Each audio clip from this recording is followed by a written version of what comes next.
if you can teach people to stand up in the face of the things they're afraid of, they get stronger.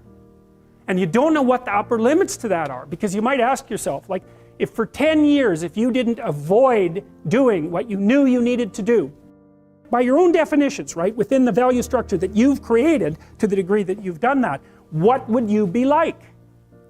If you actually want something, you can have it. Now the question then would be, well, what do you mean by actually want? And the answer is that you reorient your life in every possible way to make the probability that that will occur as certain as possible. And that's a sacrificial idea, right? It's like, you don't get everything. Obviously. But maybe you can have what you need. And maybe all you have to do to get it is ask. Well, you know, there are remarkable people who come into the world from time to time, and there are people who do find out over decades-long periods what they could be like if they were who they were. If they spoke their being forward. So why do you want to challenge? Because that's what you're built for.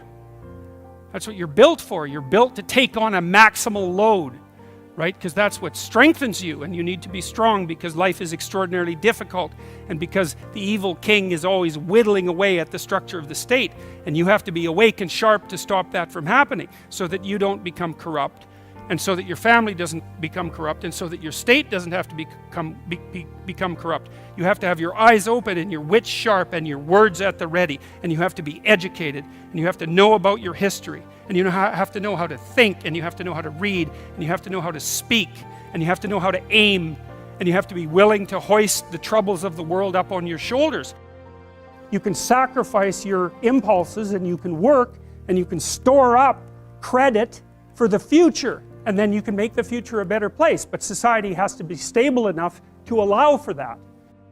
Imagine that you were taking care of yourself like you were someone you actually cared for. And then you thought, okay, I'm caring for this person. I would like things to go as well for them as possible. What would their life have to be like in order for that to be the case? Well, people don't do that. They don't sit down and think, all right, you know, let's figure it out. You've got a life. It's hard, obviously. It's like 3 years from now, you can have what you need. You got to be careful about it. You can't have everything. You can have what would be good for you, but you have to figure out what it is, and then you have to aim at it. Things you do, they're like dropping a stone in a pond. The ripples move outward, and they affect things in ways that you can't fully comprehend, and it means that the things that you do and that you don't do are far more important than you think. And so if you act that way, of course, the terror of realizing that is that it actually starts to matter what you do. And you might say, well, that's better than living a meaningless existence. It's better for it to matter. But I mean, if you really asked yourself, would you be so sure if you had the choice? I can live with no responsibility whatsoever. The price I pay is that nothing matters. Or I can reverse it and everything matters. But I have to take the responsibility that's associated with that. It's not so obvious to me that people would take the meaningful path.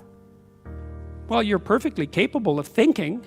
God only knows how. You're perfectly capable of immense feats of imagination and dream and fantasy. God only knows how you do all of that.